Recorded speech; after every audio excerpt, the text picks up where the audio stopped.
Makadii mukomanashi, makadii mhuri yeZimbabwe. Nhasi ndauya pano kuti ndinge ndichiuya kuzodurura izvo zviri kundidya mumwoyo mangu.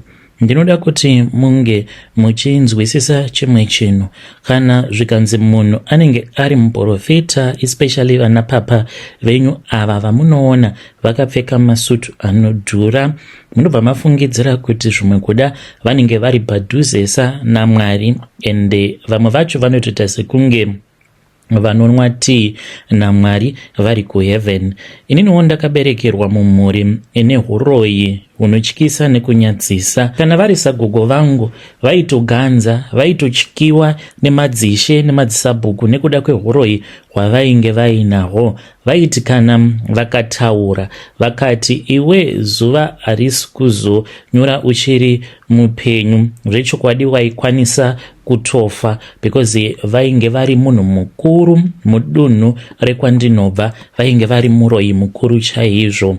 Ndakazodzwa nemafuta emunhu kubva ndichizvarwa, kubva ndichiri kacheche ndainge ndava kutozorwa mafuta avo ainge akatorwa pamunhu ainge akaurawa kuMozambiki. Mafuta iwawo gogo vangu vakati vaipota vachidziisa mafuta then vobva vachizondizora. Saka kubva ndichiri mwana mudiki kuChipinge handina kana kumbogara ndakawana mukana kuti ndige ndichizosarudza kuti ndinoda here kuzoita muroyi kana kuti kwete. Vamwe zvenyu munoti makazotemererwa nyora mava kuma 12-13 years. Inini kubva ndichingobva mukuzvarwa naamai vangu ndakatotanga kutozorwa nemafuta emunhu ainge akaurawa.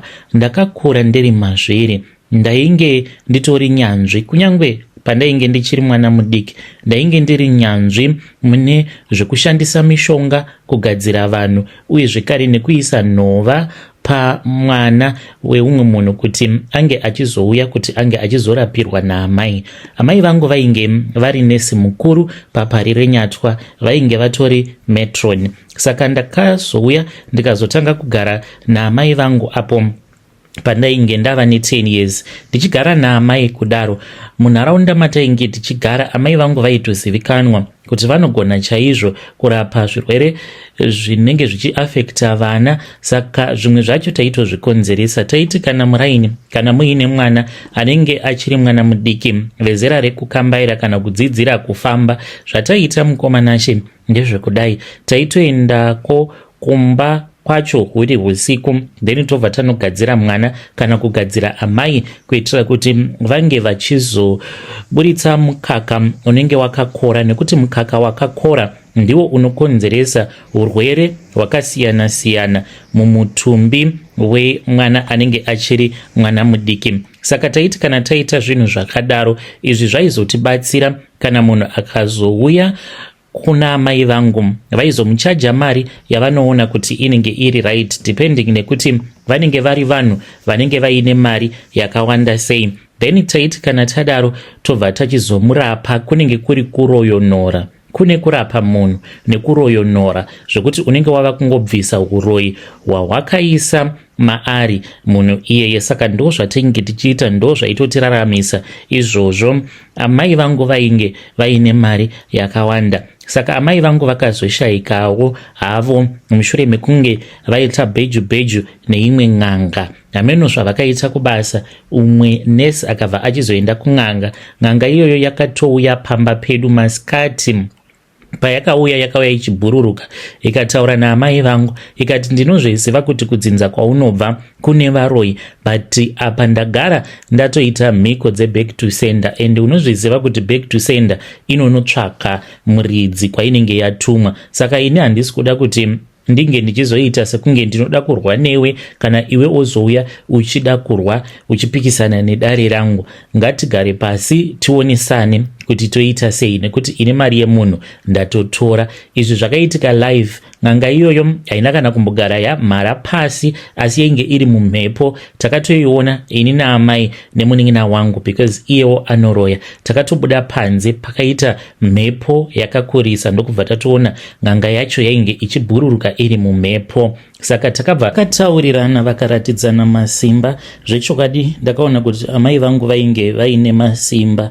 asi amai havana kuda kuti vange vachizodaidza vamwe varoyi, ndokusaka vakazokurirwa. N'anga yacho yainge iine simba rinongoenderana nesimba rainge riina amai vangu. Amai vangu vakaita nharo, vakaona sekunge vaikwanisa kuzoikurira n'anga iyoyo, ndokubva vachizokundwa back to sender iya ikauya ikabva yachizorova amai. Ndokushaika kwakaita mama vangu. Amai vakati vashaika, ndakabva ndachizodzoserwa kumusha kuChipinge. Takagarako ndokubva ndachizodzoka kuHarare. Ndipo pandakabva ndachizotendeuka. Ndakatendeuka ndikabva ndachizova muKristu. Asi chokwadi chiripo ndechekuti ini handina kutendeuka kuna Jesu sezvamakaita. Ndakatongotendeukawo zvangu nekuti ndine mabasa angu andakaona kuti ndinokwanisa kuita muchechi. Saka ndinoparidza ende ndinotoparidza ende ndine voice rekuti kana ndikatanga kutaura so munoti munhu uyu anofanira kutoti ange achiita mufundisi. Kana ndikataura vanhu vose vanonyarara, vanotanga kuteerera izvo zvandinenge ndichivaudza. Asi ndine mhiko iyo yandakasainirana nevamwewo vanoita zvokun'anga but vari varoyi. Ndo vakandiintrodusa mugrupu revaroyi but dziri n'anga dzemuno muHarare. Saka kana kuri kunzi kana uine kereke kana uine sowe rako raunenge uchida kukudza, unouya kumunhu anenge akaita seni, then ndinobva ndachizokupa mushonga wekudana. Kune mushonga uri normal wemudano wekuti kana ukaushandisa zvinenge zvisina urombwa mukati. Mushongawo waunongoshandisa kuti unge uchiwana macustomers akawanda. Kana maIndia pavanenge vava kuda kuvhura mashopu avo, vane mishonga yavanopfungaidza zvinenge zvisiri zvemablood rituals mukati, asi kune umwe mushonga wemudano unotoshanda neropa remunhu. Kana ukandinzwa ndichiparidza kana kunamata, unoti ya munhu uyu ari padhuze naMwari. Asi pane chinhu chimwe chete chausingambofi wakanzwa ndichitaura nemuromo wangu uyu: handifi ndakadoma zita rekuti Jesu pandinenge ndichinamata kana kuparidza. Pane kudaro ndinototi yes Lord kana kuti yes Father. Vanhu vemuchechi havatozvizivi kuti ndo zvandinoita izvi. Munhu wose kana akangonzwa panenge pachinzi yes Lord kana kuti yes Father, anongofungidzira kuti ndiri kunyengetera kuna Mwari. Asi inini ndinenge ndichitotaurawo umwewo Lord wandinenge ndichitaura ndiye mambo werima, uyo akandipa simba rekuti ndinge ndichikwanisa kutopawo simba iroro kune vanhu vanenge vari vatungamiriri, vanenge vachida kuti vanhu vange vachizouya neuwandu hwavo mumachurches mavo. Saka nyaya iripo ndiyoyo yekuti ndinopa mapastors avo anenge achichema kuti machurches avo havana vanhu vakawanda, ndinovatora usiku ndotoenda navo kumakuva uko kwatinoita mhiko tiriko kumakuva, ndobva ndavaisa mweya wezvidhoma. Machechi awa amunoti machechi ana papa anenge atori nezvidhoma zvakangofanana nanatsika mutanda. Vane simba rakawanda nekuti vanofamba vaine zvidhoma zvavanenge vakaisa patsvimbo dzavo. Ndizvo zvakangofanana nanapapa venyu. Muchechi make munenge mutorikana nezvidhoma zvake zviviri. Chii chinombonzi chidhoma? Chidhoma mweya wemunhu anenge akafa. Saka kana paya muchirumbidza papa, munenge muchitorumbidza mweya yemidzimu yake, vanhu ivavo vaanenge akanotora akapiwa kumakuva kuti vange vachizoita mudano vachiunza vanhu muchechi, uye zvekare achishandisa ropa rehama dzake idzo dzaanenge achichekeresa. Saka ndiyo nyaya yandiunza pano. Kana mukaposta muzondizivisa, ndinenge ndirimo hangu mucomment section. Ndangoti ndige ndichikuudzai kunyange ndisina tarisiro yekuti ndichazotendeuka. Kutendeuka kwekudii nemari iyi yandiri kuita, asi ndinongodawo kuti mhuri yeZimbabwe inge ichizviziva kuti zvinhu zvakadai zvinotoitika munyika medu, ende wapusa unokwanisa kutonamata chidhori iwe uchitofungidzira kutoti uri kunamata Mwari. Vedare ndo message iyo yandakatumidzirwa ichibva kuna vanzvadzi vedu. Hanzi unokwanisa kufungidzira kuti uri kunamata Mwari but unenge uchitonamata zvako chidhori cheumwe munhu. Ndainge ndisingatozvizivi izvozvo kuti kutori nemamwe mapastors avo anenge atori nezvidhoma zvavo izvo zvavanenge vachitoshandisa mudzikereke dzavo. Strange things indeed they do happen in this world. Kana makambosanganawo nazvo, you can come to my inbox and then you share your confession with us. Rekedzai tibva taenda panyedu inotevera. Nyedu inotevera yakamira sekudai so. Hanzi makadi zvenyu mukoma, ndinokumbirawo kuti munge muchindiposterawo nyaya yangu makaviga uchitupa changu, asi zita rangu musazondiburitsa pachena. Ininiwo ndinoita zvekudhiraivha mabhazi but pane imwe nyaya yakazomboitika nerimwe gore zvakaitika zvakandivhundutsa. Rima randakaona ndiri pabhodha paBaitbridge ndakaita sekunge ndichafa, nanhasi uno zvinogara zviri mupfungwa kusvika pari nhasi. Inini ndiri bus driver and ndinodhiraivha mabhazi kubva kuCape Town kuuya kuHarare nekudzokera zvekare ikoko kuCape Town. Saka ndainge ndiine umwe mukadzi uyo wandainge ndichifambidzana naye, ainge ari married but aiva nekakundishandisa kaainge achiita. Ndaimutakurira zvinhu zvake mahara. Akasvika pakusimuka mubusiness zvekuti ndaiti kana ndichibva kuCape Town ndinenge ndiine mafriji ake 3 kana kuti 4. Ndaizotopa vakomana vandinoshanda navo because panenge papinda mafriji 4 avo anenge asina kubhadhara luggage, you can imagine. Apa aizongondivharavhara. Ndaiti kana ndikati handei timbonofara, aingondiudza kuti tichazoenda. Aiti kana ari kuzimu aisabatika zvachose. Ndikaziva kuti pane kakundishandisa karipo. Saka zvakazotanga umwe musi ndiri muCape Town takangobhohwana mushure mekunge andinyima mari. Apa ainge aine magas bottles avo ainge achida kuti ndige ndichimaunza kuzimu. Akabva andipa mari akati ainge asina mari, akandipa envelope mainge muine 8,000 rands muenvelope imomo. Akati ainge achida kuti ndinge ndichinoipa mwana wake kuHarare uyo ainge achifanira kuti ange achizonopa munin'ina wake aifanira kuzoitwa operation. Mukomanashi ini ndakange ndatoboyekana nezvaainge achiita kakundishandisa kacho. Ndikati ko adi angoshandisa hake mukuru dhani kuti ange achindiremedza kudai. Akange ati kwandiri mukuru inozomudya pamacharges because aida kuti mari yacho inge ichingosvika yakakwana. Ndikati it's fine. Saka ndakabva ndachizoti mari iyi kai ndava kutozvibhadhara kakundishandisa kwose kaakaita paya.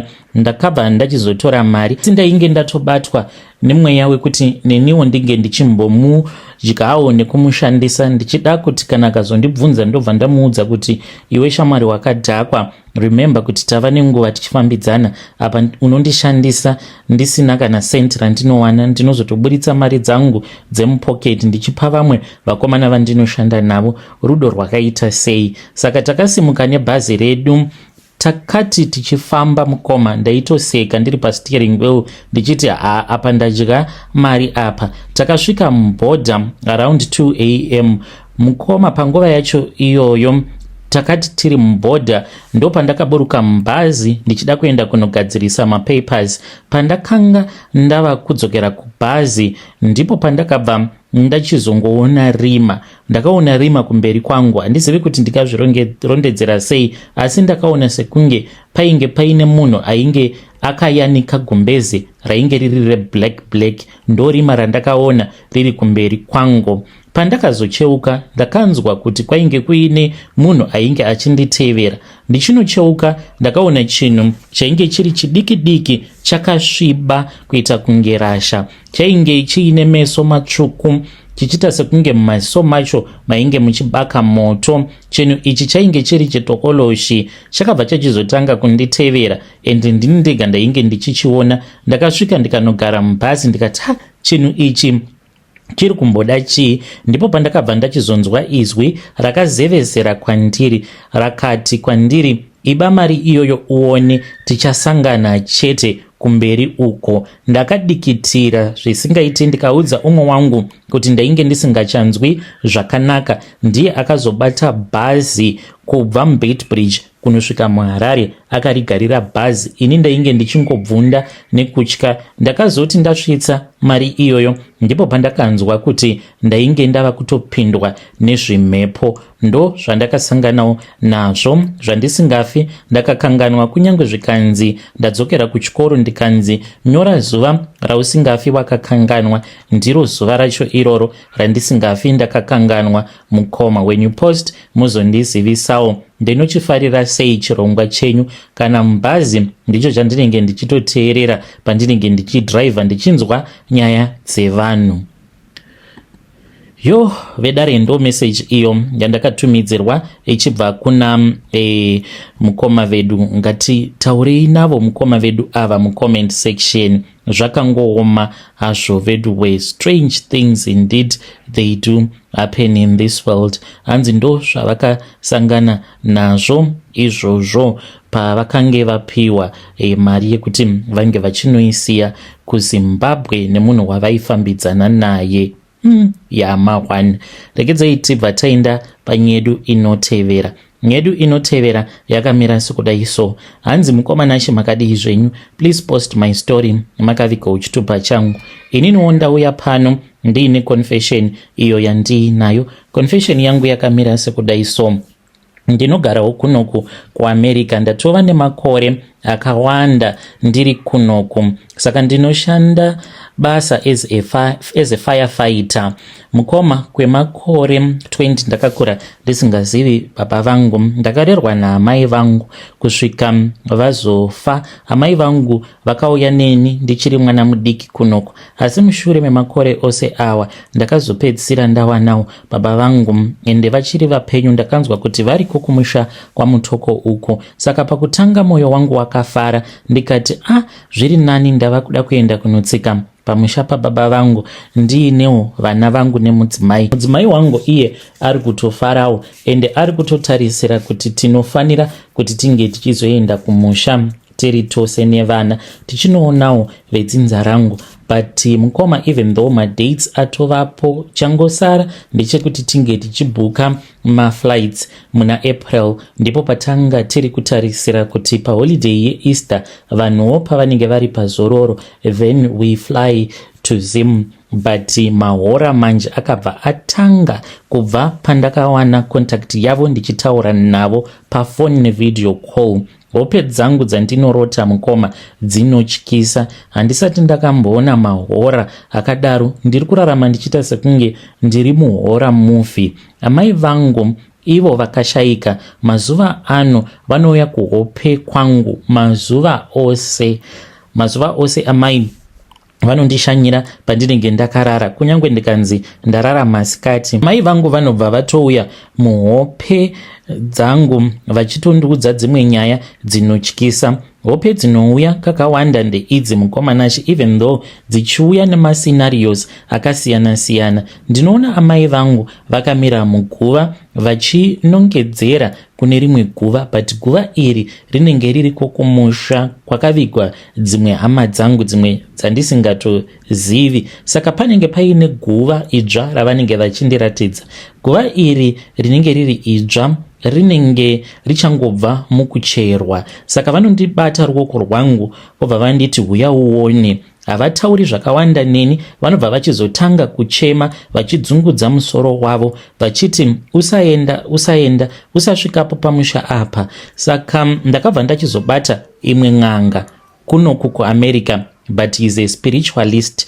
saka ing'anga yekunigeria but anoita zvespiritualism. ndakataura nayo ndikaiudza hope dzandakarota, saka iye akati amai vangu vari kuti havadi kuti ndige ndichiendako kwamutoko. guva iroro randiri kuona hanzi nderangu. ikoko kwandiri kuda kuenda ndiri kutonosangana nechiga cherufu zvekuti ndinokwanisa kutofira muZimbabwe ndikasatodzoka kunoku kuAmerica. hanzi patori nevanhu vakatoronga kuda kundiuraya, asi vanhu ava vari kunzi ndeve mudzinza, because hanzi baba vangu ivo munhu akangokura ari nherera mudzinza asinawo munhu uyo ainge achikwanisa kumubatsira kana kuchikoro. Saka nekuda kwekuti vanhu vaingovatarisira pasi, zvekare nevaning'ina vangu hanzi vanongonziwo vanhu vaya vasina kana help ende hakuna kana anotombovafarira. Saka pane veukama vamwe vacho vari kunzi vanotogara muHarare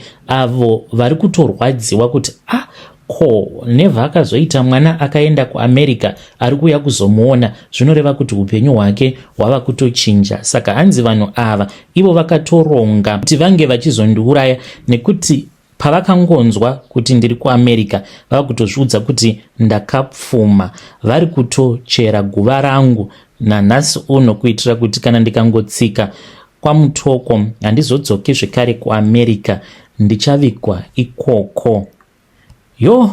Vedare ndo meseji iyo yandakatumidzirwa yekutanga ichibva kuna mukoma vedu. Vakanyora zvekare ivo vakati, baba vangu vanogara vachindifonera vachiti, mwanangu unouya redniko ndikuone ndisati ndafa. Hanzi moyo wangu uri kuti dai ndakwanisa kuenda ikoko ndanoona baba, but ndiri kutya. Ndoita sei? Ndoteerera here izvo zvandiri kuudzwa nekuratidzwa namai vangu, kana kuti ndoteerera izwi rababa vangu? Ndoenda here kumusha kana kuti kwete? Vedare ndo meseji iyo yandakatumidzirwa yechitu ichibva kuna mukoma vedu. Ngatitaurei navo mucomment section kana manga muri imimi maizvifambisa sei.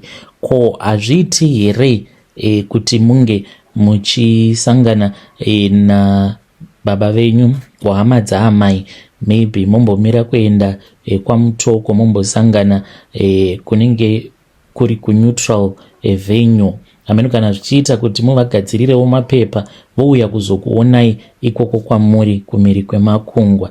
Amenowo kuti munozviona sei muri yeZimbabwe? Ngatitaurei navo mucomment section mukoma vedu ava. Regedzai tibva taenda panyedu inotevera. Nyedu inotevera yakamira sekudai so. Hanzi makadii zvenyu mukoma, ndinokumbirawo kuti munge muchindiposterawo nyaya yangu makavikawo chitupa changu. Ininiwo ndiri murume uye zvekare ndinogarawo muno muDurban. Ndatova nemakore akati wandei ndichigarawo muno muDurban. Nyaya yangu mukoma Nashi yakaitika makore awo adarika. Munoziva upenyu hwemuno muSouth Africa unenge uchifanira kuti unge uchingogara uri pabasa, so kuti unge uchiita mari. Saka ndakabva ndachizotora advantage. Ndakange ndataura nemuridzi weimwe imba apo patainge tichishanda, saka inini ndainge ndiri subcontractor. Mari ndaipiwa nemurungu wangu wandainge ndichishandira. Saka ndakati ndataura nemuridzi wemba nekuti kwekugara ndainge ndisina, painge paine zvainge zvakaitika pakati pangu namadhamu, nyaya dzekuti unenge wakaunzawo hama dzana madhamu muJoni, saka vainge vaine kakundishungurudza kavainge vava kuita.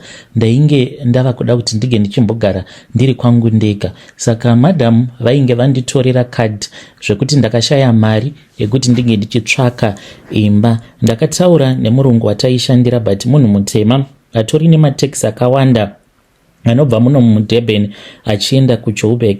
Tataura paya akanditi there is no problem, unokwanisa kugara zvako pamba pangu. Imba yainge yatovakwa ende tainge tiri busy, uye zvekare nguva yekuzorora yainge iri shoma. Ndaishanda nemaweekends ndichitira kuti kana ndikakasika ndapedza kushanda basa rangu obva andipa mari ndotsvaka hangu kwekugara. Saka nerimwe zuva, it was on a Sunday, ndainge ndichitsvaka zvema offcuts zvema PVC pipe. Ndopa ndakabva ndachizoenda kudhuze nekudustbin ndichida kuona kuti mainge musina here zvimwe zvima offcuts zvandaikwanisa kushandisa kunovhura kudai zidustbin riya. Ndopa ndakaona kuti mainge muine nhunzi dzainge dzakawanda, uye zvekare mainge muine zipaper bag rainge rakakura riri reblack. Saka mainhuwa zvisingaiti. Ndakati zvimwe kuda maybe painge paine munhu ainge akakanda nyama yainge yaorera mubin imomo. Zvandakaona zvinondivhundutsa kusvika pari nhasi ende zviri kutotadza kutobuda mumusoro mangu.